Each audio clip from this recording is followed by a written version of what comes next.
Hey everyone, and welcome. Today, we're diving deep into a massive challenge in modern software, observability at scale. We're going to break down why our systems are getting so darn hard to understand, and more importantly, how we can get the insights we need without completely blowing the budget. So let's start with the question that probably keeps a lot of us up at night. You know the feeling. A user's complaining, something is definitely wrong, but you look at all your dashboards and everything looks green. Everything seems fine. So why do our cloud-native systems break in these ways that are just so mysterious to track down? Well, the answer really starts with what I call the complexity problem. See, the software we're building today is just fundamentally different from what we built even a few years ago, and our old ways of looking at it, they just don't cut it anymore. I mean, think about it. A modern app isn't some single program running on a server. No way. It's this sprawling, distributed ecosystem. It's spread across multiple clouds, broken down into tiny, containerized pieces that might only exist for a few seconds at a time. A single click from a user can kick off a whole cascade of events across dozens of these little microservices. And that right there is the core issue. Your traditional monitoring, the kind that just checks if a server's CPU is high or if it's even online, is completely and totally blind to all this internal complexity. It has no idea what's talking to what. It can't follow the journey of that user's request. We need something way more powerful. And that brings us to the solution. We have to move past simple monitoring and into the world of true observability. It's like giving ourselves a whole new kind of sight into how our systems actually work. So what is observability, really? It's not just seeing that something is broken. It's the ability to ask your system any question you want. What's happening? And the really important one, why is it happening? And get real answers back, based on the data the system itself is creating. This new site is built on what we call the 4 pillars. You've got metrics, your high-level numbers like CPU usage. You've got logs, which are those detailed timestamped records of exactly what happened. You've got events, which track big state changes like a server restarting. And then you have traces. And traces are the real game changer here. This is hands down the best way to understand a distributed trace. Imagine you order something online.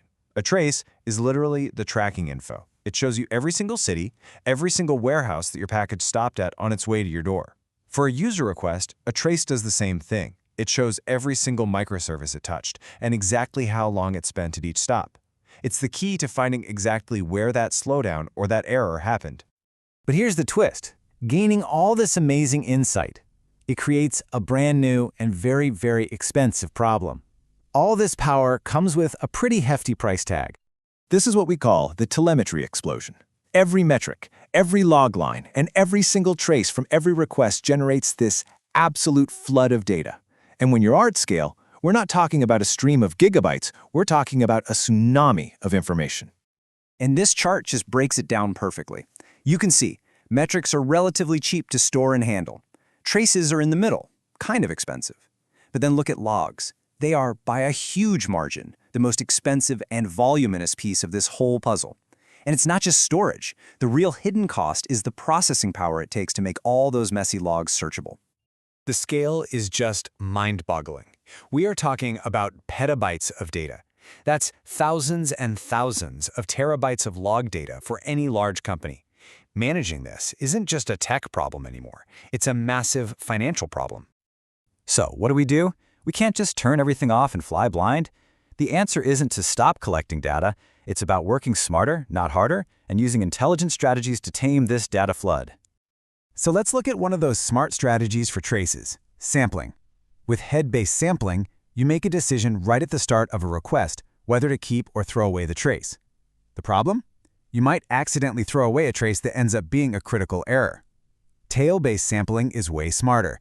It collects the entire trace first, looks at the whole story, and then decides if it's interesting enough to keep. This guarantees you're always capturing the errors and slow requests that you actually care about. And this work smarter idea goes way beyond just traces. For logs, you have to be aggressive. Use shorter retention periods, filter out the noise. For metrics, you have to control something called cardinality. Basically, don't use things like user IDs in your labels because it creates a crazy number of unique metrics. And finally, leaning on powerful open source tools can save you a ton of money and prevent vendor lock-in. You know, when you finally get this balance right, you can completely reframe the entire conversation.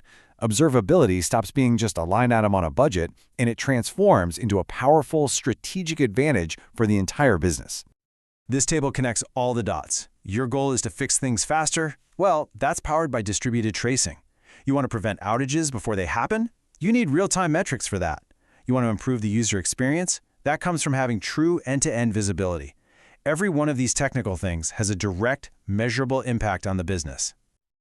So the takeaway here is super clear. This isn't just about making engineers' lives a little easier. Teams that really master observability can diagnose problems faster, they build more resilient software, and ultimately, they deliver a better experience to their customers. In today's market, that is a massive, massive competitive edge. I want to leave you with this one last thought, because it really changes how you look at everything. Observability at scale is a data problem, not just a monitoring problem. That forces you to think differently. You're not just buying a tool off the shelf, you are designing and building a real-time big data analytics pipeline.